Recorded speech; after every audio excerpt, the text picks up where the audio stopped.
Hello friends, आज हम सुनेंगे धर्मराज महाराज जी की पवित्र कथा। बहुत पुरानी बात है दोस्तों। एक गांव में सोनू नाम का एक लकड़हारा अपनी पत्नी पूनम के साथ रहता था। वह बहुत ही गरीब थे। लकड़ी का गट्ठर बेच करके उनका गुजारा होता। एक बार पत्नी पूनम ने धर्मराज जी महाराज का व्रत करने का संकल्प ले लिया। पति रोज लकड़ी का गट्ठा लाता तो पूनम उसमें से एक लकड़ी निकाल लेती, धर्मराज जी की पूजा पाठ करती और कथा कहती।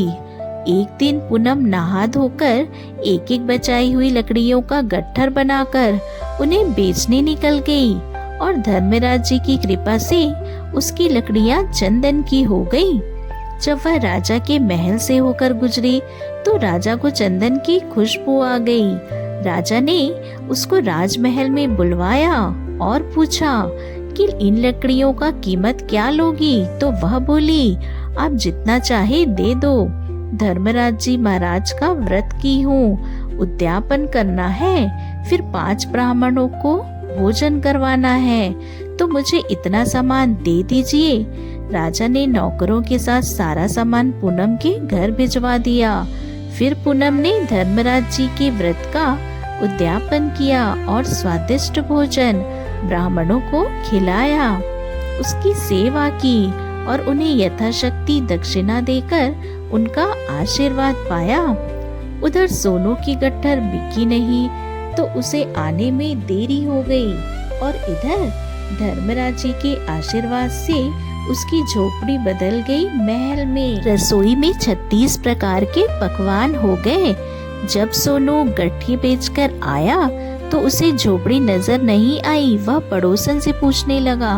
पड़ोसन बोली, तुम तो लकड़ियां बेचने चले जाते हो और तुम्हारी पत्नी पता नहीं क्या क्या करती रहती है, बाकी तुम जानो और तुम्हारा काम।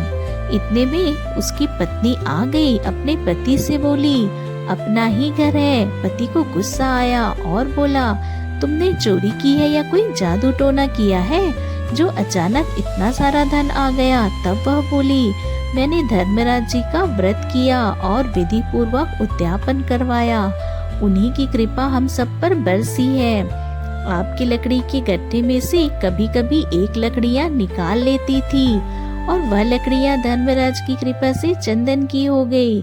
तो राजा ने जब गट्ठरी मांगी, मैंने राजा से उद्यापन का सारा सामान मांग लिया, जिससे व्रत का उद्यापन हुआ और ब्राह्मणों को भोजन करवाया। तो धर्मराज जी की कृपा हमें प्राप्त हो गई। सब सुनने के बाद सोनू को तसल्ली हुई और उसने कहा, हम दोनों मिलकर धर्मराज जी का व्रत पूजा पाठ किया करेंगे। दोनों ने मिलकर स्वादिष्ट भोजन किया और अंत में उन्हें स्वर्ग की प्राप्ति हो गई। धर्मराज जी महाराज जैसे उन पति पत्नी के भंडार भरे, वैसे ही कृपा हम सब पर बनाए रखिए।